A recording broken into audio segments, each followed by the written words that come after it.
and sisters, welcome to the Accident Lutheran Parish from St. Paul's Lutheran Church in Accident, Maryland.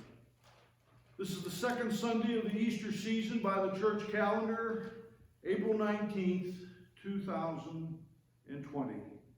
We welcome you this day, and we pray that this day finds you healthy and well and under the protective arm of a loving God. We will begin the service today with a brief order of confession and forgiveness.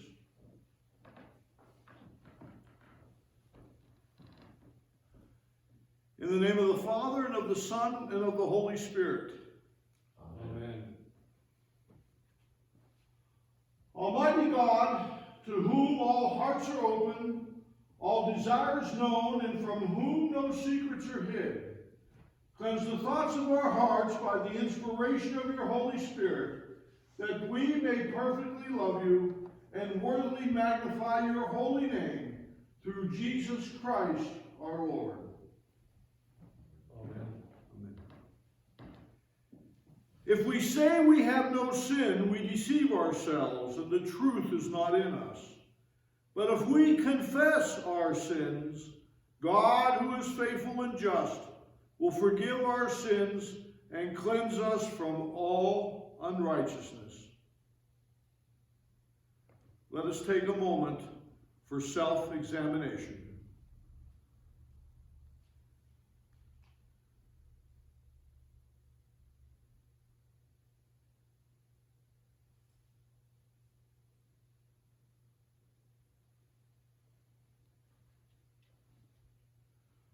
Most merciful God, we confess that we are in bondage to sin and cannot free ourselves. We have sinned against you in thought, word, and deed, by what we have done and by what we have left undone. We have not loved you with our whole heart. We have not loved our neighbors as ourselves. For the sake of your Son, Jesus Christ, have mercy on us.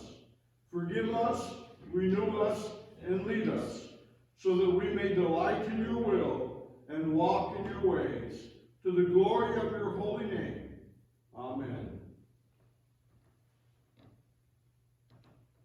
Almighty God, in his mercy, has given his Son to die for us, and for his sake forgives us all our sins. As a called and ordained minister of the Church of Christ, and by his authority, I therefore declare to you the entire forgiveness of all your sins, in the name of the Father, and of the Son, and of the Holy Spirit. Amen. Our opening hymn. Now all the vault of heaven resounds.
Lord Jesus Christ, the love of God, and the communion of the Holy Spirit be with you all.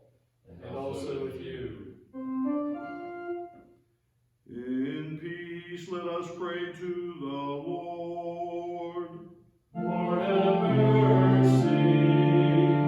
For the peace from above and for our salvation, let us pray to the Lord. Lord, have mercy. For the peace of the whole world, for the well-being of the Church of God, and for the unity of all, let us pray to the Lord. Lord, have mercy. For this holy house and for all who offer here their worship and praise, let us pray to the Lord. Lord, have mercy. Help, save, comfort, and defend us, gracious Lord. Amen.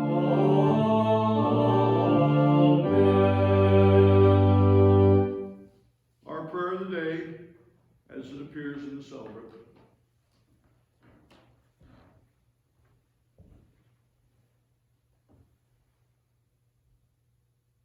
Almighty and eternal God, the strength of those who believe and the hope of those who doubt, may we who have not seen have faith in you and receive the fullness of Christ's blessing, who lives and reigns with you and the Holy Spirit, one God, now and forever. Amen. Amen.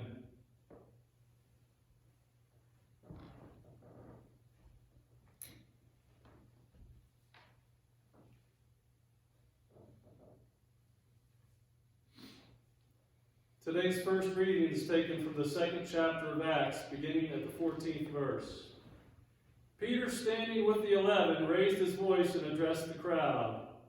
You that are Israelites, listen to what I have to say. Jesus of Nazareth, a man attested to you by God with deeds of power, wonders, and signs that God did through him among you, as you yourselves know, this man, handed over to you according to the definite plan and foreknowledge of God, you crucified and killed by the hands of those outside the law. But God raised him up, having freed him from death, because it was impossible for him to be held in its power. For David says concerning him, I saw the Lord always before me, for he is at my right hand, so that I will not be shaken. Therefore my heart was glad, and my tongue rejoiced.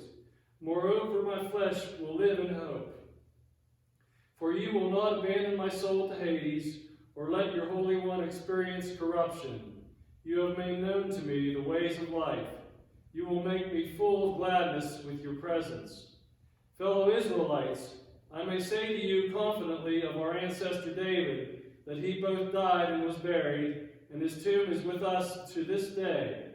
Since he was a prophet, he knew that God had sworn with an oath to him that he would put one of his descendants on his throne. Foreseeing this, David spoke of the resurrection of the Messiah, saying, he was not abandoned to Hades, nor did his flesh experience corruption. This Jesus God raised up, and of that all of us are witnesses. The psalm appointed for today is Psalm 16. Please respond by alternate verse. Protect me, O God, for I take refuge in you. I have said to the Lord, you are my Lord, my good above all other. All my delight is in the godly that are in the land, upon those who are noble among the people. But those who run after other gods shall have their troubles multiplied. I will not pour out drink offerings to such gods, never take their names upon my lips. O Lord, you are my portion and my cup. It is you who uphold my lot. My boundaries enclose a pleasant land. Indeed, I have a rich inheritance. I will bless the Lord who gives me counsel. My heart teaches me night after night. I have set the Lord always before me. Because God is at my right hand, I shall not be shaken. My heart, therefore, is glad, and my spirit rejoices. for my body also shall rest in hope. For you will not abandon me to the grave, nor let your Holy One see the pit. You will show me the path of life. In your presence there is fullness of joy, and in your right hand are pleasures forevermore. The second reading is taken from 1 Peter, the first chapter, beginning at verse 3. Blessed be the God and Father of our Lord Jesus Christ. By his great mercy he has given us a new birth into a living hope through the resurrection of Jesus Christ from the dead, and into an inheritance that is imperishable, undefiled, and unfading, kept in heaven for you, who are being protected by the power of God through faith for a salvation ready to be revealed in the last time. In this you rejoice, even if now for a little while you have had to suffer various trials, so that the genuineness of your faith, being more precious than gold that, though perishable, is tested by fire, may be found to result in praise and glory and honor when Jesus Christ is revealed. Although you have not seen him, you love him. And even though you do not see him now, you believe in him and rejoice with an indescribable and glorious joy, for you are receiving the outcome of your faith, the salvation of your souls. Here ends the readings for the day.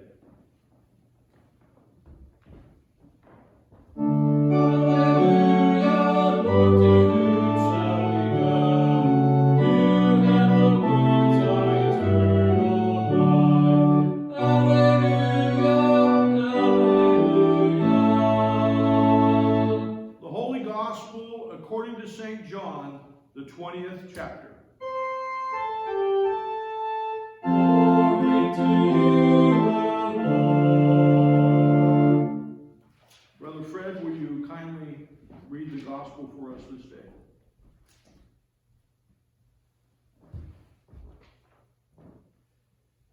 Beginning at the 19th verse of John chapter 20. When it was evening on that day, the first day of the week, and the doors of the house where the disciples had met were locked for fear of the Jews, Jesus came and stood among them and said, "Peace be with you." After he said this, he showed them his hands and his side. Then the disciples rejoiced when they saw the Lord. Jesus said to them again, "Peace be with you. As the Father has sent me, so I send you." When he had said this, he breathed on them and said to them, "Receive the Holy Spirit. If you forgive the sins of any, they are forgiven them. If you retain the sins of any, they are retained." But Thomas, who was called the twin, one of the 12, was not with them when Jesus came. So the other disciples told him, "We have seen the Lord." But he said to them, "Unless I see the mark of the nails in his hands, and put my finger in the mark of the nails, and my hand in his side, I will not believe." A week later, his disciples were again in the house, and Thomas was with them. Although the doors were shut, Jesus came and stood among them and said, "Peace be with you." Then he said to Thomas, "Put your finger here and see my hands. Reach out your hand and put it in my side. Do not doubt, but believe." Thomas answered him, "My Lord and my God." Jesus said to him, "Have you believed because you have seen me? Blessed are those who have not seen and yet have come to believe." Now Jesus did many other signs in the presence of his disciples, which are not written in this book. But these are written so that you may come to believe that Jesus is the Messiah, the Son of God, and that through believing you may have life in his name.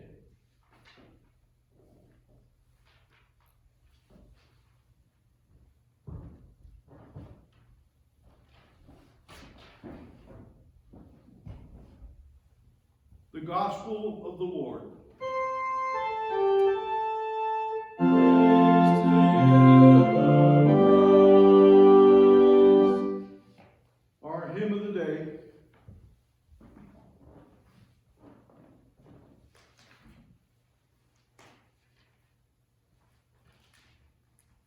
The strife is o'er, the battle won.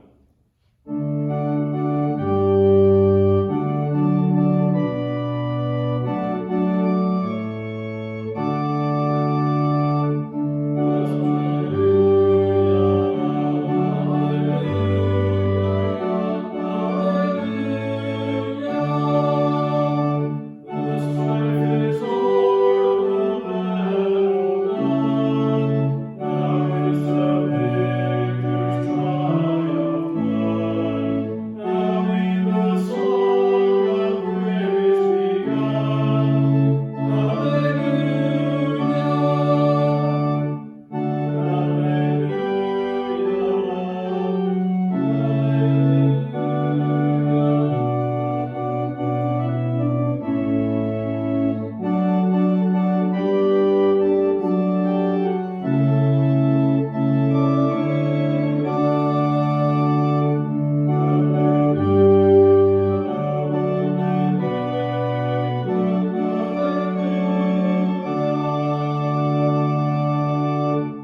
Christ is risen.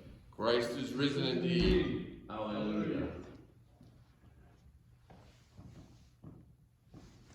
Good morning, brothers and sisters. In Acts 2, Peter delivers the sermon that launches the church. The importance of the resurrection and proof of the resurrection by fulfilled prophecy is established by Peter with reference to Old Testament readings. Well, a mother wrote in with this message. She said, while driving to church on Easter Sunday a few years ago, I told my children the Easter story. This is the day we celebrate Jesus is coming back to life, I explained. Right away, my son Kevin, 3 years old, piped up from the back seat. Well, if he's back to life, will he be in church today? Well, Kevin, that's actually quite a deep theological question. Now, if you mean Jesus in his human form, I can't help but notice that actually no one is in the pews today. But where 2 or more are gathered in his name, and my dear brothers Fred and Scott are with us this day to help us in our worship, we expect that he is present in accordance with his promise. In fact, that is the mark of authentic worship and the sure outcome of his defeat of sin and death. In the book of Acts, the Holy Spirit comes to the apostles and an assembled crowd at Pentecost. And the apostle Peter, that was the man who denied even knowing Jesus 3 times at the crucifixion, is now a different person. He has witnessed a resurrected Christ, and he is filled with the Spirit. And this uneducated fisherman speaks boldly to the crowd, preaching the resurrection message grounded on prophecy from David in Psalm 16. But first, Peter establishes Jesus' credentials through his known miracles. Verse 22. Jesus of Nazareth, a man attested to you by God with deeds of power, wonders, and signs that God did through him among you, as you yourselves know. Well, I guess that was convincing to an ancient first century audience. After all, they didn't have our modern understanding of science. But guess what? I've got some surprising news for you based on a Newsweek poll from May of 2000. We do believe in miracles. According to that poll, here are the percentages. Americans who believe in divine miracles, 84%. Those who believe in the reality of miracles described in the Bible, 79%. Those who have personal experiences with miracles, 48%. Those who know of people who have experienced miracles, 63%. Those who have prayed for a miracle, 67%. And those who believe that God or the saints heal sick people who have been given no chance of survival by medical doctors, 77%. It appears that hope from Jesus remains alive in the hearts of many American believers. The next thing that Peter tells the crowd is a true earmark of a genuine sermon. He tells the crowd an ugly truth. Verse 23, this man you crucified and killed by the hands of those outside the law. You crucified, and killed. Peter is not pulling any punches. You knew he was a man of God by the miracles he performed. Nonetheless, in an act of great knowing evil, you killed him. Now, how many preachers do you know have the courage and integrity that Peter had to look you in the eye and tell you a direct and damning truth? This is the sermon, supernaturally empowered by the Holy Spirit, which launched the Church of Jesus Christ. But we preachers today, we are far more likely to look to our own comfort or security or profit and sugarcoat the messages. We are far more likely to look good in the eyes of a church bureaucracy if we leave you warm and fuzzy. Peter said, you are responsible for the death of the Son of God. That's what a real sermon from a true prophet sounds like. By the way, his accusation applies not only to those who shouted, "Crucify him."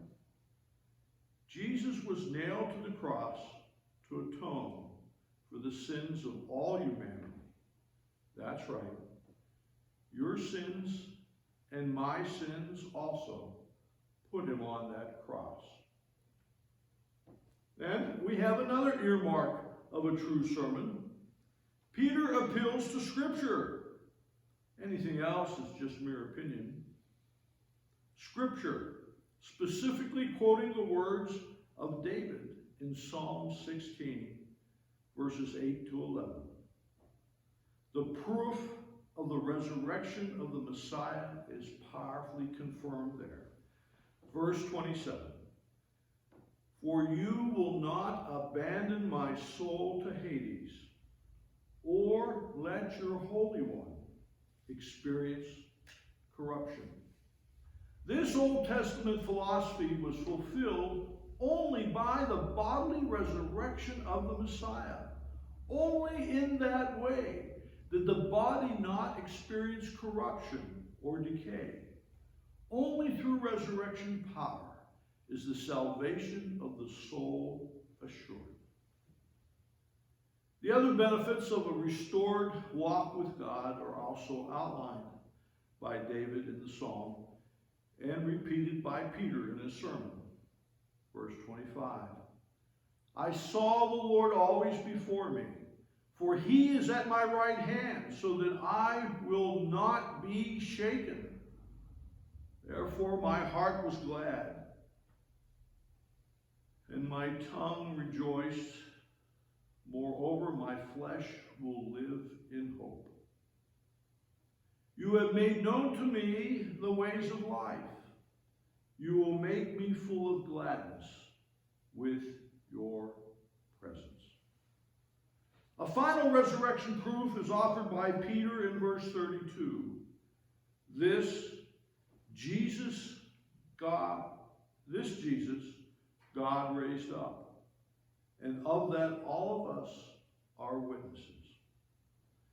So this portion of Peter's Pentecostal sermon is theologically powerful and rich. Peter has been transformed boldly from the time of Jesus' crucifixion.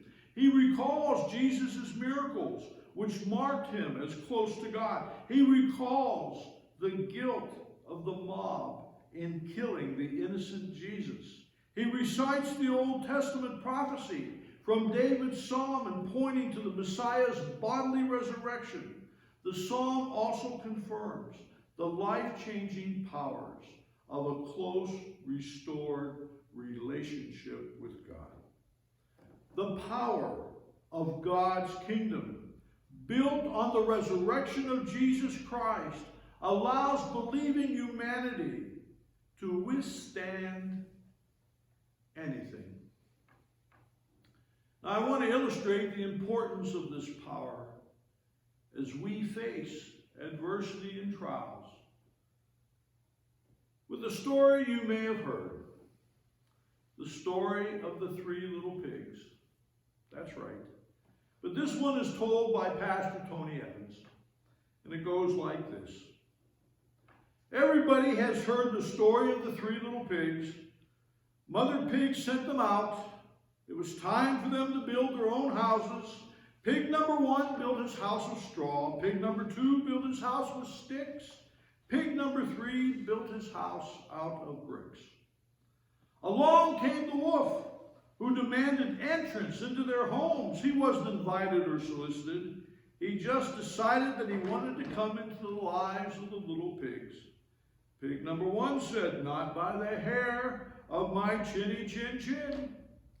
So the wolf huffed and he puffed and he blew the straw house down.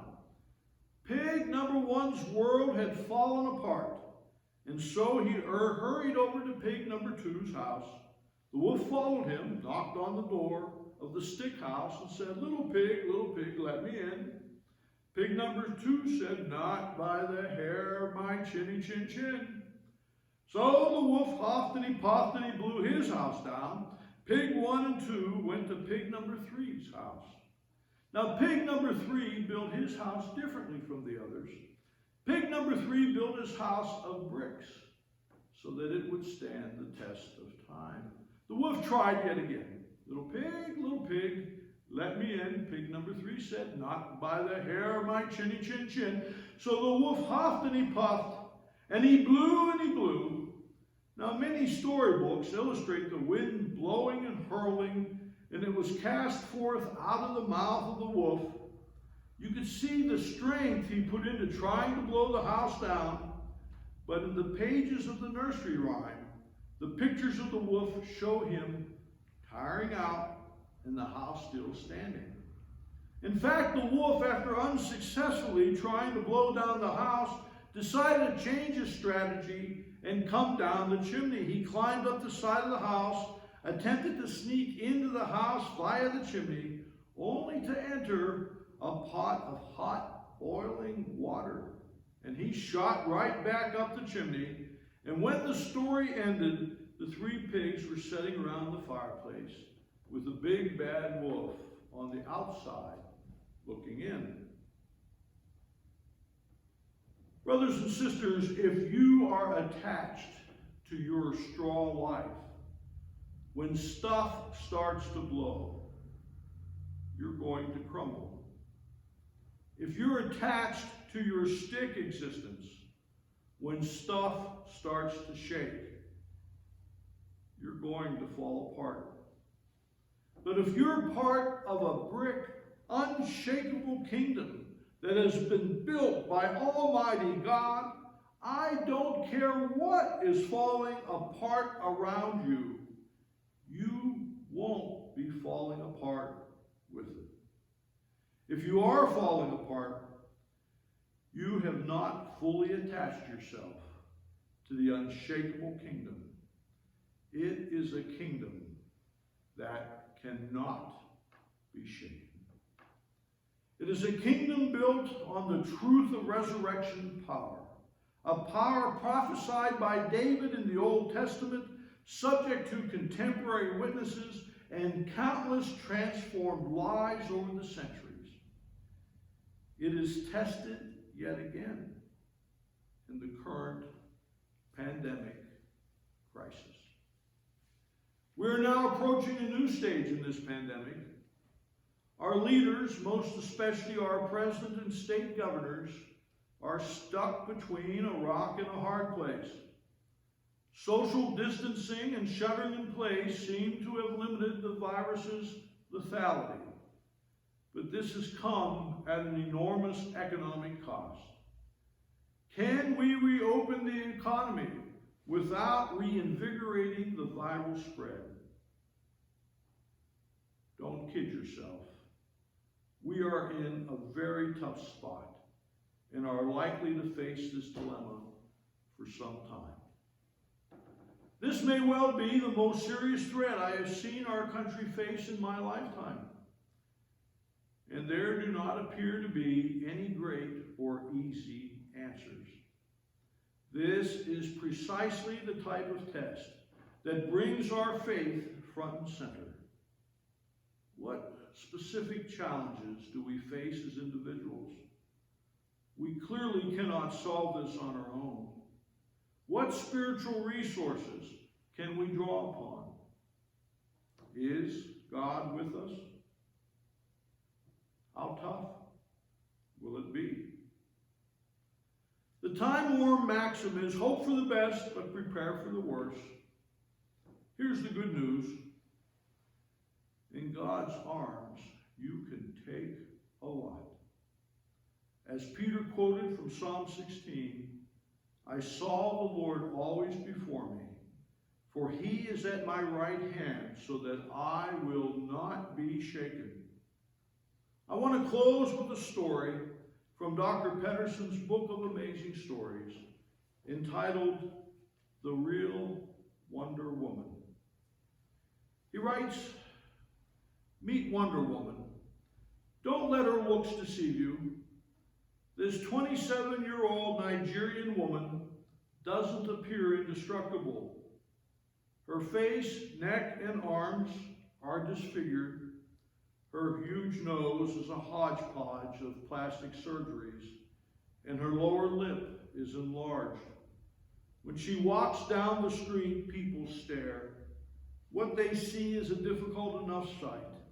If they could look beneath her clothes, they would see a mass of hideous scars. On December 10th, 2005, Kechi took a short ride on Sosoliso Airlines Flight 1145. Those 15 minutes changed her life. As the plane neared its destination, it flew into turbulent winds. It was a roller coaster ride, followed by a sudden drop. Someone yelled, "Are we landing already?" No one had time to answer. The airliner slammed into the ground, bursting into flames and killing 107 people. It is a miracle that Kechi survived the impact and the fireball that roared through the shattered airliner. Only she and one other passenger made it out alive. Kechi awakened in the hospital to see her mother through a haze of morphine. And as it wore off, she felt searing pain. Her whole body was on fire. Her nose was almost gone, as were her lips. She later said she was glad she didn't see herself in the mirror. Instead, her mom tenderly said, "Kechi, you are still beautiful." The family flew her to a burn hospital in Galveston, Texas. Now hear this. Recovery took 7 years. Recovery took 7 years. Each little step forward, including the slightest movement of her arms and facial muscles, came with excruciating pain. There were 100 plastic surgeries over the next 13 years. And yet this Nigerian woman walks down the streets of Houston with her reconstructed head held high. People stop and gawk at her, but she returns their stares with a smile as big as Texas. She walks with the confidence of one who knows that Jesus sees her as beautiful. Instead of feeling resentment, she confesses that all things work together for the good of those who love God. Romans 8:28. How did she make it through the years of pain and reconstructive surgeries? She says that she sang away the sorrows, the scars, and the stares. You know who I'm talking about. The world finally saw her in season 12 of NBC's America's Got Talent. when she walked onto the center stage. And the audience gasped when they first laid eyes on this severely disfigured woman. Then she began to sing her mesmerizing song as Kechi Okuchi's angelic voice soared to its dramatic conclusion. The audience stood as one person, along with the notoriously critical Judge Simon Cowell. The applause was deafening.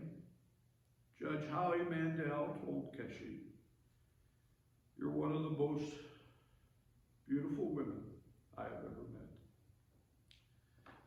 This Wonder Woman could not have known when she awakened in the hospital that she would one day stand on one of America's biggest stages as one of our most beautiful women. Well, maybe you are sitting on an ash heap today. You look at your scars and you wonder if beauty will ever come again. Dear friend, take heart from Kechi's amazing story. This much is true. We can overcome the tragedy we never thought we could live through. My dear brothers and sisters, prepare yourself for the long haul. Hope for the best, prepare for the worst. Don't be surprised if we experience the suffering that this pandemic brings, the effects of the virus, or economic loss, or both. Draw upon the spiritual resources you have in your life. Jesus Christ died on the cross to atone for your sins, but this Jesus God raised up. And all who believe in him shall not perish, but have everlasting life.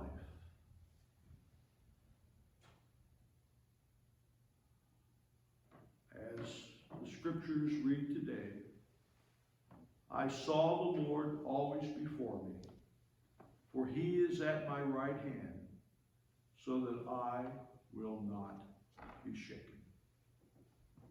Amen.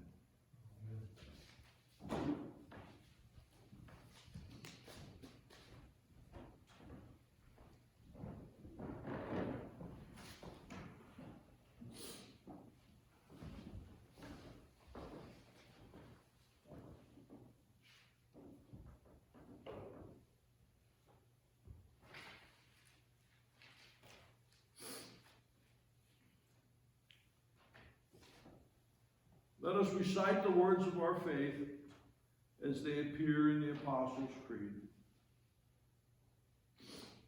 on page 64 of our LBW. I believe in God the Father Almighty, creator of heaven and earth. I believe in Jesus Christ, his only Son, our Lord. He was conceived by the power of the Holy Spirit and born of the Virgin Mary. He suffered under Pontius Pilate, was crucified, died, and was buried. He descended into hell. On the third day he rose again. He ascended into heaven and is seated at the right hand of the Father. He will come again to judge the living and the dead. I believe in the Holy Spirit, the Holy Catholic Church, the communion of saints, the forgiveness of sins, the resurrection of the body, and the life everlasting. Amen.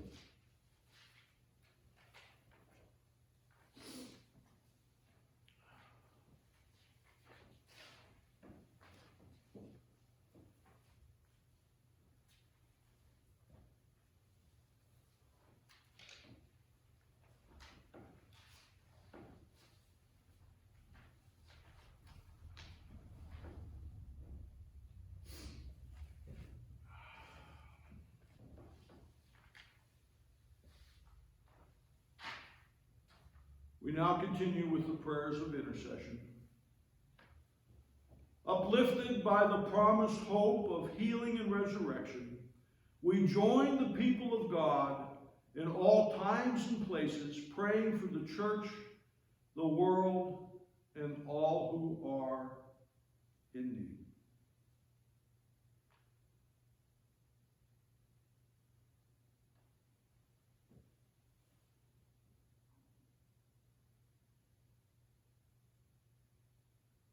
Open the doors we close, O God, when we fear those who worship you in different ways.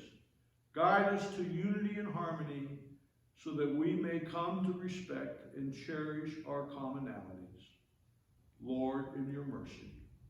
Hear our prayer. We'll now pray in accordance with the prayers received through the Well of Hope. The outreach project that the congregation constructed that is open to the public to present to us the prayers of their concern. Heavenly Father, through the Well of Hope, we lift up to you a prayer for Timothy Stewart. Heavenly Father, he has received some hard news about his health. And we lift him up to you, and we ask, Lord, that you guide and direct his medical teams, even in this hard and difficult time, to a proper understanding of his condition, that the therapies be sound, and that this traditional illness that he is fighting be contained. Heavenly Father, the prayer request that we have says simply, God, please heal him. And we know that you are the great physician. We give you thanks for heroic medical teams that are working today under terrible circumstances. And we pray that you encourage and strengthen and guide them. But we especially pray that your healing power be poured out upon those who are sick. The request continues. In Jesus' name I pray. Amen. We also lift up to you our dear sister Mary Lancaster Close, who's in a stage of recovering, again from a difficult disease. We ask, Lord, for your healing hand to be upon her as she continues to make progress. Lord, we lift up to you our dear sister Sophie and her entire family, the family members who are struggling with illness. We lift them up to you and we ask, Lord, that you strengthen their faith, that your healing power be upon them, and that they come to know you deeper through this difficult time. May your protective hand always be upon them. Lord, we lift up to you our Accident Lutheran Parish prayer list.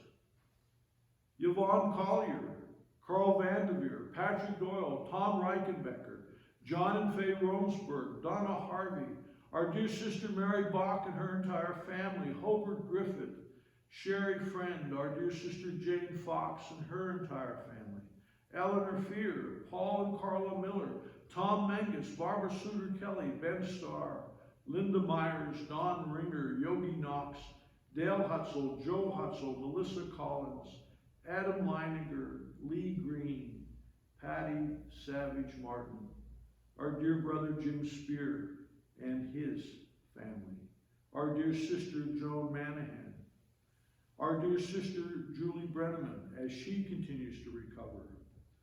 And we lift up to you especially, Lord, our dear brother Jim Fike. We pray, Lord, that a proper diagnosis can be brought to him as the physicians struggle to understand his ailment. And we pray, Lord, that you guide and direct them to a proper diagnosis and a proper therapy. But especially, Lord, we ask you to protect this man dearly loved by his family and our church. We lift up to you his family to you, and we pray, Lord, that you grant them a peace within their heart as they deal with the medical reports. Heavenly Father, we lift up the Dahlman family to you. This dear doctor in Baltimore in the front line, Evie. And their 4-month-old child, Lydia, husband Oliver. We pray, Lord, for your loving and protective hand. And we lift up to each and every member of the Accident Lutheran Parish. And, Lord, each and every member of the accident community and our state and our country and this world as we face this pandemic crisis. Lord, guide and direct us to wise policies. Give us a deep sense of your will and purpose as we struggle with things we never imagined we'd be struggling with. Protect all of your children. Guide and direct us. And give us a peace. And most of all, give us a deep sense of the power of your presence as we walk through this extraordinary, historic challenge. Heavenly Father, St. Peter's Pentecostal sermon opened our eyes to many truths, but he cited the prophecy from the Old Testament as proof of the resurrection of your Son, Jesus Christ, and of the resurrection power that comes to those who believe. We thank you for this astonishing gift. Open the way to eternal life, O God, as we remember those who have died in faith. Free us from the fear of death, that we embrace the peace you have promised. Lord, in your mercy, hear our prayer. With bold confidence in your love, Almighty God, we place all for whom we pray into your eternal care. Through Jesus Christ our Lord. Amen. And now let us pray the prayer that Jesus taught us. Our Father, who art in heaven, hallowed be thy name. Thy kingdom come, thy will be done, on earth as it is in heaven. Give us this day our daily bread, and forgive us our trespasses, as we forgive those who trespass against us. And lead us not into temptation, but deliver us from evil. For thine is the kingdom, and the power, and the glory, forever and ever. Amen.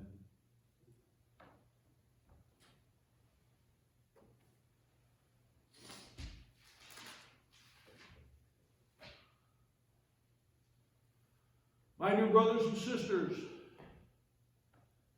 may the Lord bless you and keep you. May the Lord make his face to shine upon you and be gracious to you. May the Lord look upon you with favor and give you peace. Amen.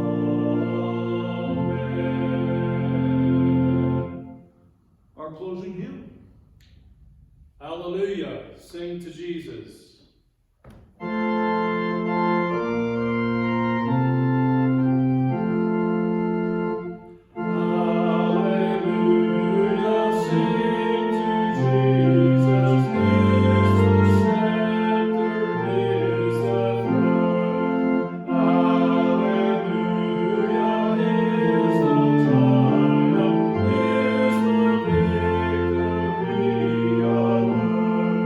Lord,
you till we meet again.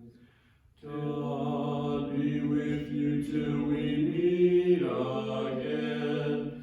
'Neath his wings securely hide you. Daily manna still provide you. God be with you till we meet again. God be with you till we meet again. Keep love's banner floating o'er you. Smite death's threatening way before you. God be with you till we meet again. Till we meet, till we meet at Jesus' feet. Till we meet,